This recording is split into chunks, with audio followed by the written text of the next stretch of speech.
Hi everyone, welcome to Charitra logs channel. ಯಾರೆಲ್ಲ subscribe ಮಾಡ್ಕೊಂಡಿಲ್ಲ ಬೇಗ ಬೇಗ ಸಬ್ಸ್ಕ್ರೈಬ್ ಮಾಡ್ಕೊಳ್ಳಿ, ಹಾಗೆ ಫ್ಯಾಮಿಲಿ ಫ್ರೆಂಡ್ಸ್ಗೆ ಶೇರ್ ಮಾಡಿ. ಇದು ತುಂಬ ಹಳೆ ವೀಡಿಯೋ. ನಾನು ಹಬ್ಬಕ್ಕೆ ಊರಿಗೆ ಹೋಗಿದ್ನಲ್ಲ ಆ ವಿಡಿಯೋ ಆಗಿತ್ತು. ನಾನು ಇಷ್ಟು ದಿನ ಏನಕ್ಕೆ ಅಪ್ಲೋಡ್ ಮಾಡಿಲ್ಲ ಅಂತ ಅಂದರೆ ನನ್ನ ಫೋನು ಕೂಡ ಹಾಳಾಗಿತ್ತು. ಆನ್ ಆಗೋದು ಆಫ್ ಆಗೋದು ಆ ಥರ ಆಗ್ತಿತ್ತು. ಹಾಗೆಯೇ ನಮಗೂ ಹುಷಾರಿರಲಿಲ್ಲ, ತುಂಬಾ ಹೊಟ್ಟೆ ನೋವು ಬಂದಿತ್ತು. ಹಾಗಾಗಿ ಹಾಸ್ಪಿಟಲ್ಗೆಲ್ಲ ಕರ್ಕೊಂಡೋಗಿ ಎಲ್ಲ ಚೆಕಪ್ ಥರ ಎಲ್ಲ ಮಾಡಿಸಿ, ಹಾಗೆಯೇ ಅವ್ರು ಬರ್ಕೊಡ್ತಾಯಿರೋ ಮೆಡಿಸನ್ನು ಕೂಡ ಅಡ್ಜಸ್ಟ್ ಆಗ್ತಾ ಇರಲಿಲ್ಲ. ಆ ಕಾರಣಕ್ಕೆ ಮತ್ತೆ ಹೊಟ್ಟೆ ನೋವು ಕೂಡ ಬರ್ತಾನೇ ಇತ್ತು. ಆಮೇಲೆ ಹೊಟ್ಟೆ ನೋವುದು ಸಿರಪ್ ಮಾತ್ರೆ ಎಲ್ಲನೂ ಕೊಟ್ಟರು ತುಂಬಾ. ಅದಾದಮೇಲೆ ಸ್ವಲ್ಪ ಕಮ್ಮಿ ಆಯಿತು, ಸರಿ ಆಯಿತು ಅಂತ ಅವರು ಕೂಡ ಊರಿಗೆ ಹೊರಟರು. ಅಲ್ಲೇ ಇರ್ತೀನಿ ಬಿಡು ಮಗ, ಇನ್ನೇನು ಹೊಟ್ಟೆ ನೋವೆಲ್ಲ ಕಮ್ಮಿ ಆಗೈತಲ್ಲ ಅಂತ. ಸರಿ ಬಿಡು, ಇನ್ನೇನು ಅವರು ಸುಧಾರಿಸ್ಕೊತಿದ್ದಾರೆ ಅನ್ನೋ ಟೈಮ್ಗೆ ನಮ್ಮ ಅತ್ತೆಗೂ ಕೂಡ ಹಾವು ಕಚ್ಚಿಬಿಡ್ತು. ಆ ಕಾರಣಕ್ಕೆ ನಾನು ಹೋಗಲೇಬೇಕಾಯಿತು. ನನ್ನ ಪಾಪು ಕೂಡ ಕರ್ಕೊಬಂದಿದ್ದೆ. ಅಲ್ಲಿಂದನೇ ಅಮ್ಮನ ಕೈ ಕೊಟ್ಟು ಕಳಿಸ್ಬಿಟ್ಟು ನಾನು ಅಲ್ಲೇ ಉಳ್ಕೊಂಡು ಎಲ್ಲ ಮುಗಿಸ್ಕೊಂಡು ಬಂದೆ. ತಿರ್ಗಾ ಅದಾದಮೇಲೆ ಒಂದು ವಾರ ಆದಮೇಲೆ ಮತ್ತೆ ಕೈ ನೋವು ಸ್ಟಾರ್ಟ್ ಆಯಿತು. ಅವ್ರಿಗೆ ನೈತೈತೆ ಅಂದಮೇಲೆ ಇಲ್ಲಿಗೆ ಕರ್ಕೊಬಂದು ಆರೈಕೆ ಎಲ್ಲ ಮಾಡಬೇಕಾಗಿತ್ತು. ಅದಕ್ಕೆ ಹಾಗೆ ಇಷ್ಟು ದಿನ ಅಪ್ಲೋಡ್ ಮಾಡೋಕ್ಕಾಗಿರಲಿಲ್ಲ. ಇದು ಹಬ್ಬ ಆದ ಮಾರನೇ ದಿನದ್ದು. ಅಮ್ಮ ಆಲ್ರೆಡಿ ಪೂಜೆ ಮಾಡಿದರು. ಹಾಗೆಯೇ ಮಡೆಯನ್ನು ಎಲ್ಲನೂ ಕೂಡ ಇಟ್ಟು ಕೂಡ ಪೂಜೆ ಮಾಡಿದರು. ತೆಂಬಿಟ್ಟೆಲ್ಲ ಇಟ್ಟು ನಾನು ಆಗ್ತಾನೆ ಎದ್ದು ಎಲ್ಲ ನೋಡಿಕೊಂಡು ಹಂಗೇ ಫ್ರೆಶ್ ಅಪ್ ಆಗಿಬಿಟ್ಟು ಬರೋಣ ಅಂದ್ಕೊಂಡು ಫ್ರೆಶ್ ಅಪ್ ಆಗೋಕೆ ಹೋದೆ. ಯಾಕಂದರೆ ಇನ್ನೂ ಮಲಗಿದ್ಲು ಪಾಪು. ಆಲ್ರೆಡಿ ಸೀರೆನೂ ಕೂಡ ನೈಟೇ ನೀಟಾಗಿ ಹಾಕಿಟ್ಟಿದ್ದೆ. ಹಂಗಾಗಿ ಬೆಳಗ್ಗೆ ಬೇಗ ಬೇಗ ರೆಡಿ ಆಗ್ಬೋದು ಅಂತ ಹಂಗೇ ಬೇಗ ಬೇಗ ಸೀರೆ ಹಾಕ್ಕೊಂಡು ಫ್ರೆಶ್ ಅಪ್ ಆಗಿ ಹಾಗೆಯೇ ಮೇಕಪ್ ಎಲ್ಲ ಹಾಕ್ಕೊಂಡಿದ್ದೆ. ಇಯರಿಂಗ್ಸ್ ಮತ್ತು ಬಳೆಗಳು ಅಷ್ಟೇ ಬ್ಯಾಲೆನ್ಸ್ ಇತ್ತು. ಅದಕ್ಕೆ ಅದನ್ನ ಹಾಕ್ಕೊಬಿಡೋಣ ಅಂತ ಹಾಗೆ ವೀಡಿಯೋ ಮಾಡ್ಕೊಂಡು ಹಾಕ್ಕೊತಾ ಇದ್ದೆ. ನನಗಂತೂ ಸೀರೆ ಮತ್ತು ಆ ಫುಲ್ ಸೆಟ್ಟೇ ಇಷ್ಟ ಆಯಿತು. ನಾನೆಲ್ಲ ಸಪ್ರೇಟಾಗಿ ತೊಗೊಂಡಿರೋದು, ಬಟ್ ಆದರೆ ಸೂಪರಾಗಿ ಮ್ಯಾಚ್ ಆಗ್ತಾಯಿತ್ತು. ಹಾಗೆಯೇ ಬ್ಲೌಸು ಕೂಡ ಬೇರೆ ಇದು ತೊಗೊಂಡು ಹೊಲಿಸ್ಕೊಂಡಿರೋದು. ಕಾಂಬಿನೇಷನ್ ಮಾತ್ರ ಚೆನ್ನಾಗಿ ಕಾಣಿಸ್ತಿತ್ತು. ಯಾಕಂದರೆ ಅದು ತುಂಬ ಹಳೆಯ ಸೀರೆ, ನಮ್ಮ ಅಕ್ಕನ ಮದುವೆಲಿ ತೊಗೊಂಡಿದ್ದು. ಹಂಗಾಗಿ ಬ್ಲೌಸ್ ಯಾವುದೂ ಆಗ್ತಿರಲಿಲ್ಲ. ಆ ಕಾರಣಕ್ಕೆ ನಾನು ವೈಟ್ ಕಾಂಬಿನೇಷನಲ್ಲಿ ಹಾಕ್ಕೊಳ್ಳೋಣ ಅಂದ್ಬಿಟ್ಟು ಹಾಕ್ಕೊತಾ ಇದ್ದೆ. ಹಾಗೆಯೇ ಮ್ಯಾಚಿಂಗ್ ಬಳೆ ಎಲ್ಲ ತೊಗೊಂಡು ಬಂದಿದ್ದೆ. ತುಂಬ ಅಂದರೆ ತುಂಬಾ ಚೆನ್ನಾಗಿ ಕಾಣಿಸ್ತಾಯಿತ್ತು ಆ ಸೀರೆ ಮಾತ್ರ.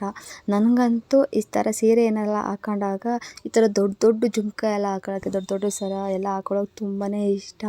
ನಾನಂತ ಅವಾಗವಾಗ ಈ ಥರ ಏನಾರು ಆಪರ್ಚುನಿಟಿ ಸಿಕ್ಕಿದಾಗ ಮಾತ್ರ ಬಿಡೋದೇ ಇಲ್ಲ. ಹಬ್ಬ ಹುಣ್ಣಿಮೆ ಅಂದಾಗ ಈ ಥರ ಹಾಕ್ಕೊಂಡು ಮಿಂಚಿ ಬಿಡ್ತೀನಿ ಫುಲ್ಲು. ನಮ್ಮ ಮನೇಲಿ ನಮ್ಮ ಅಮ್ಮರೆಲ್ಲ ಆಡ್ಕೊತಿರ್ತಾರೆ, ಹಿತ್ತಾಳೆ ಹಾಕ್ಕೊಂಡು ಎತ್ತಾಕೊಂಡಂಗೆ ಅವಳೆ ಅಂತ ಹೇಳ್ತಿರ್ತಾಳೆ. ನಗು ಬರುತ್ತೆ ಆಗ.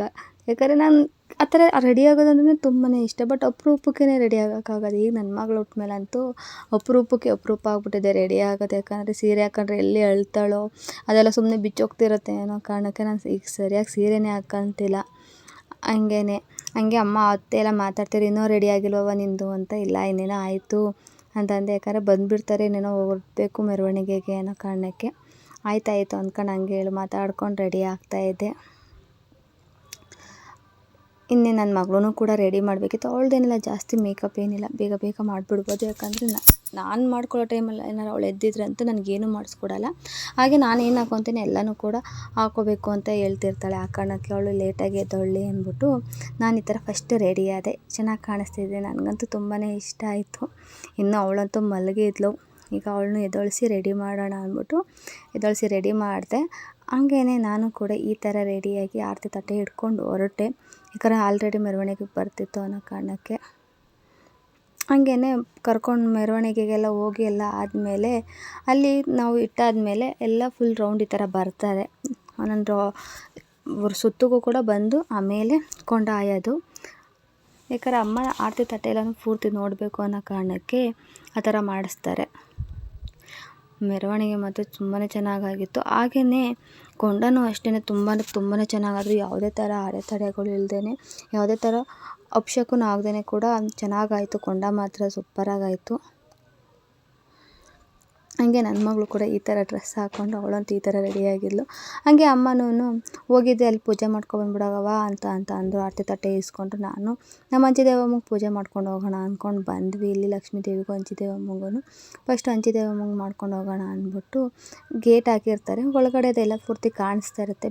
ಬೀಗ ಏನು ಹಾಕಿರಲ್ಲ. ತುಂಬ ಚೆನ್ನಾಗಿ ರೆಡಿ ಮಾಡಿದ್ರು ನಮ್ಮ ಅಂಚಿದೇವಮ್ಮಗೂ ಕೂಡ. ಲೈಟಿಂಗ್ಸ್ ಎಲ್ಲ ಹಾಕಿ ನೈಟ್ ತುಂಬಾ ಚೆನ್ನಾಗಿ ಕಾಣಿಸ್ತಾ ಇತ್ತು.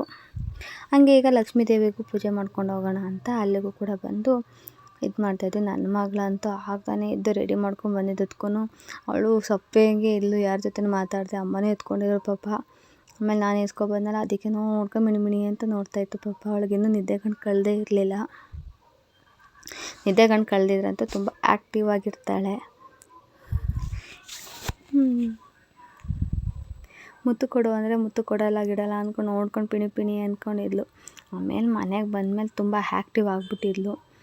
ತುಂಬಾ ನಾನು ರೀಲ್ಸ್ ಮಾಡ್ತಾಯಿದ್ರೆ ತಾನು ಬಂದು ಮಾಡೋದು, ತನ್ನ ಕುಣಿಯೋದು, ಆಟ ಆಡೋದು, ಡ್ಯಾನ್ಸ್ ಮಾಡೋದು, ಸಾಂಗ್ಗೆ ಎಲ್ಲ ಮಾಡಿಕೊಂಡು. ಅವಳಿಗಂತೂ ಈ ಥರ ಆಡಿಸೋದು ಅಂದರೆ ತುಂಬಾ ಇಷ್ಟ ನನ್ನ ಮಗಳಿಗಂತೂ.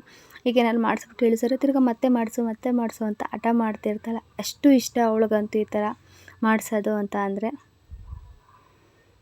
ಈ ಥರ ಜೋಲಾಲಿ ಎಲ್ಲ ಆಡಿಸ್ಬೇಕು ಅವಳನ್ನ.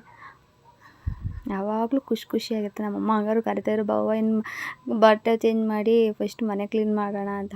ಬಂದೆ ಅಂದ್ಕೊಂಡೇ ಮಾಡ್ತಾನೇ ಇದ್ವಿ ನಾವು. ನಮ್ಮ ಅಜ್ಜಿ ಅಂತೂ ರೇಗ್ತಾಯಿದ್ರು, ಬಂದಿಲ್ಲಿ ಕೆಲಸ ಮಾಡೋದು ಬಿಟ್ಬಿಟ್ಟು ಅಲ್ಲಿ ಏನು ಮಗ ನೀನು ಮಾಡ್ಕೊಂಡು ನಿಂತಿರೋದು ಅಂತ. ಬಟ್ ಅವ್ರಿಗೇನು ಗೊತ್ತು ನಮ್ಗೆ ಇದ್ರಲ್ಲಿ ಕ್ರೇಜ್ ಇದೆ ಅನ್ನೋದು. ಅದಕ್ಕೆ ಮಾಡ್ತಿದ್ದೀನಿ. ಬಂದೆ ಅಂದ್ಕೊಂಡು ಬಂದ್ವಿ. ಎಲ್ಲ ಆದಮೇಲೆ ಸಂಜೆ ಮೇಲೆ ಅಜ್ಜಿನೂ ಕೂಡ ಹೊರಡ್ತೀನಿ ಕಣೋ ಇನ್ನೇನಾಯಿತು ಅಂತಂದರೆ ಸರಿ ಆಯಿತು ಕಳಿಸೋಣ ಅಂದ್ಬಿಟ್ಟು ಬಂದರೆ ನನ್ನ ಮಗಳಂತೂ ಅಲ್ಲಿ ಪಿ ಇದನ್ನೆಲ್ಲ ನೋಡ್ಬಿಟ್ಟು ನನಗೆ ಇದು ಬೇಕು ನನಗೆ ಅದು ಬೇಕು ಅಂದ್ಕೊಂಡು ಓಡಾಡ್ತಿದ್ಲು. ನಮ್ಮ ಅಜ್ಜಿ ಅಂತೂ ನಗ್ತಾಯಿದ್ರು.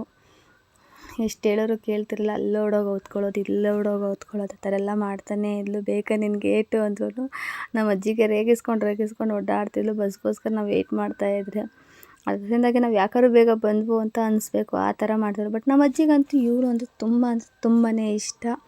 ಅವಳಿಗೇನಾದ್ರು ಹುಷಾರಿಲ್ಲ ಅಂದ್ಬಿಟ್ರೆ ಅಂತೂ ಮುಗೀತು. ಮಗ ಹೆಂಗಿದ್ದಾಳೋ, ಚೆನ್ನಾಗಿದ್ದಾಳೆ, ಊಟ ಮಾಡಿದ್ಲೆ ಅಂತಲೇ ಕೇಳ್ತಿರ್ತಾರೆ. ಅಷ್ಟು ಇಷ್ಟ. ಹಾಗೆಯೇ ಇವಳಂತೂ ನಮ್ಮ ಅಜ್ಜಿ ಕಂಡ್ರಂತೂ ಹೆಸರಿಟ್ಟೇ ಕರೀತಾಳೆ. ಅವಾಗ ಅಂತೂ ಸರಿಯಾಗಿ ಬರ್ತಿರ್ಲಿಲ್ಲ 3 ತಿಂಗಳಿಂದೆ. ಬಟ್ ಈಗಂತೂ ಶಾಂತು ಅಂತಲೇ ಕರೀತಾಳೆ. ಅದು ನೋಡಿ ನಮ್ಮ ಅಜ್ಜಿ ಹೊಸಿ ನಗಲ್ಲ. ಅಜ್ಜಿ ಅಂತ ಹೇಳ್ಕೊಟ್ರು ಶಾಂತು ಅಂತಾಳೆ. ಅವ್ವ ಅಂತನಾದ್ರು ಕರಿ ಅಂದ್ರೂ ಶಾಂತು ಅಂದ್ಕೊಂಡು ಹಂಗೆ ಅಲ್ಲಿ ಕೂತಿದ್ದವ್ರ ಹತ್ರ ಎಲ್ಲನೂ ಓಡೋಗಿ ಔತ್ಕೊತಿದ್ಲು. ನಾನು ಇಡೀ ಬಾ ಇಲ್ಲಿ ಅಂತ. ಅಷ್ಟೊತ್ತಿಗೆ ಬಸ್ಸು ಬಂತು. ಆಮೇಲೆ ನಮ್ಮ ಅಜ್ಜಿನ ಹತ್ಸಿ ಕಳಿಸಿದ್ದಾಯಿತು. ನಾವಂತೂ ಬಾಯ್ ಮಾಡಿ. ನನ್ನ ಮಗಳಂತೂ ಅಳ್ತಿದ್ಲು, ಅಜ್ಜಿ ಅವ್ವ ಬಾ ಅಂದ್ಕೊಂಡು. ಅಲ್ಲಿಂದ ಬಂದಮೇಲೆ ಊಟ ಎಲ್ಲ ಮಾಡಿ ನೈಟು ಮಲ್ಕೋಬೇಕಾದ್ರೆ ನನ್ನ ಮಗಳಂತೂ ನಮ್ಮ ರವಿ ಬಾಬಾ ಫಸ್ಟ್ ಹಾಸ್ದಡ್ಕೆ ತಾನು ಓಡೋಗಿ ಹಾಸ್ಕೊಂಡು ಅವ್ರ ಪಕ್ಕನೇ ಹೋಗಿ ಮಲ್ಕೊತಾನೇ ಇದ್ಲು. ಅವಳಿಗಂತೂ ನಮ್ಮ ರವಿ ಬಾಬಾ ಅಂದರೆ ತುಂಬಾ ಇಷ್ಟ. ಅಪ್ಪ ಅಂದ್ಕೊಂಡು ಹಿಂದೆನೇ ಓಡಾಡ್ತಾಳೆ. ಅದಕ್ಕೆ ಅವ್ರಂತ ಇರ್ತಾರೆ, ಇವಳು ನನ್ನ ಮಗಳು ನೋಡಿ ಹೆಂಗೆ ನಿನಗೆ ಮಾಡ್ತಾಳೆ ಮುಂದಕ್ಕೆ ಅಂತೆಲ್ಲ ನನಗೆ ರೇಗಿಸ್ತಾ ಇರ್ತಾರೆ. ಅವಳಂತೂ ಅಷ್ಟು. ಏನಾದ್ರು ಅವ್ರು ಮಲ್ಕೊಂಡ ತಕ್ಷಣ ಅಂತೂ ಹೊಟ್ಟೆ ಹೋಗಿ ಮೇಲೆ ಮಲ್ಕೊಳ್ಳೋದು, ಹೋಗ್ಬಿಟ್ಟು ಬೆಂಟೋದು, ಕೈ ಬೆಂಟೋದು, ಮೂಗು ಬೆಂಟೋದು ಎಲ್ಲ ಮಾಡ್ತಿರ್ತಾಳೆ. ಸುಮ್ಮನಿರಪ್ಪ ಅಂದರೆ ಸುಮ್ಮನಿರಲ್ಲ. ಹಂಗೆ ಅಷ್ಟು ತೀಟೆ ಆಗ್ಬಿಟ್ಟಿದ್ದಾಳಂತೆ ಈಗಂತೂ. ಎಷ್ಟು ಹಿಡಿದ್ರೂ ಹಿಡಿಯೋಕ್ಕಾಗಲ್ಲ. ಹಾಗೆಯೇ ಮಧ್ಯರಾತ್ರಿ ಆರತಿ ಬರೋದಿತ್ತು. ನಮಗಂತೂ ಕಾದು ಅಂತ ಸಾಕಾಗಿತ್ತು. ನೈಟಲ್ಲಿ ನಿದ್ದೆನೇ ಮಾಡೋಕ್ಕಾಗಿಲ್ಲ. ಬಂದ್ಬಿಡುತ್ತೇನೋ ಅಂತ. ಆಮೇಲೆ ಕೊನೆಗೂ ನೈಟು 3 ಗಂಟೆ ಬಂತು.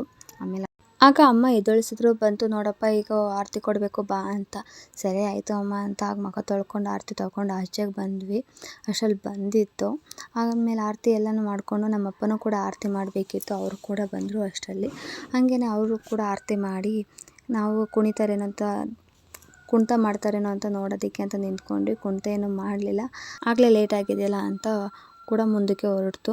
ಇದಾಗಿತ್ತು ಇವತ್ತಿನ ಬ್ಲಾಗ್. ಹೇಗಿತ್ತು ಏನು ಅಂತ ಹೇಳಿ ಕಮೆಂಟ್ ಮಾಡಿ. ಓಕೆ ಬಾಯ್.